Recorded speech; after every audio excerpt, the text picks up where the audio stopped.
जन्म लेने वाले के लिए मृत्यु उतनी ही निश्चित है जितना कि मृत होने के लिए जन्म लेना।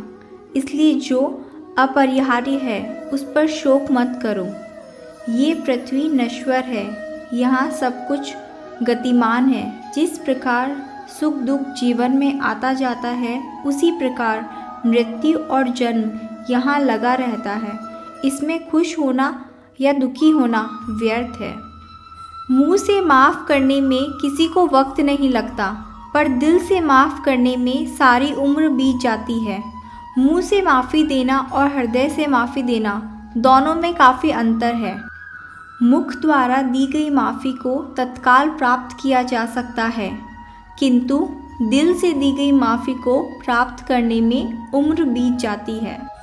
जब आप प्रभु के साथ जुड़ जाओगे तो आपकी परीक्षा आरंभ हो जाएगी। कुछ लोग इसे दुख समझते हैं तो कुछ लोग प्रभु की कृपा। प्रभु अपने भक्तों की सदैव परीक्षा लेते रहते हैं।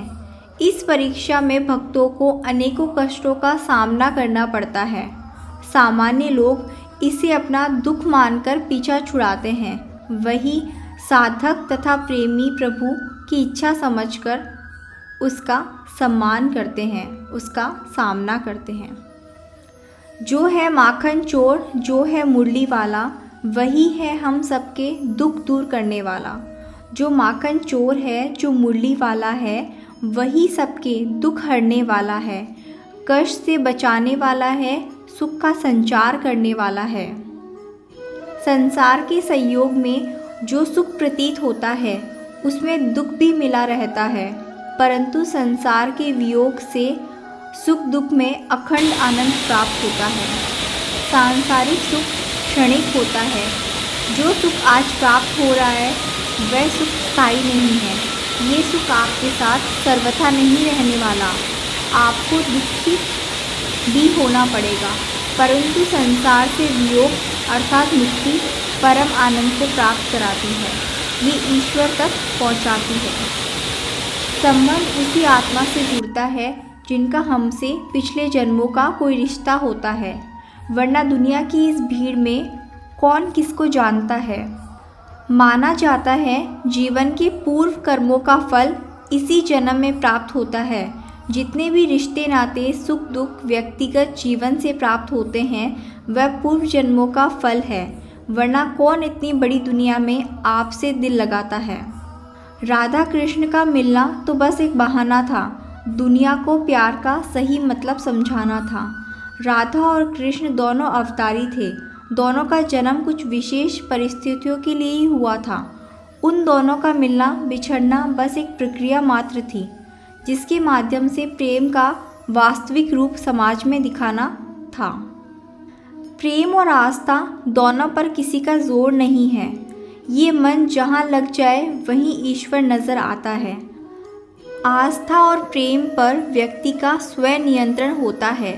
जहाँ आस्था और प्रेम लग जाता है वहीं श्री कृष्ण के दर्शन हो जाते हैं, क्योंकि श्री कृष्ण सर्वव्यापी है।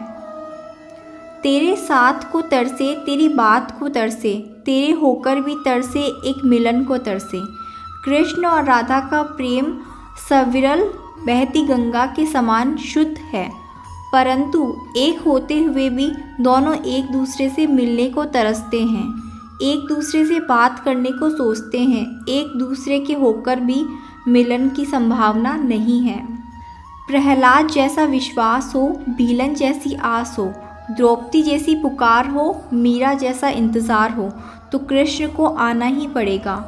कृष्ण को जो भी भक्त सच्चे हृदय से पुकारता है वह उनके साथ सदैव खड़े हो जाते हैं।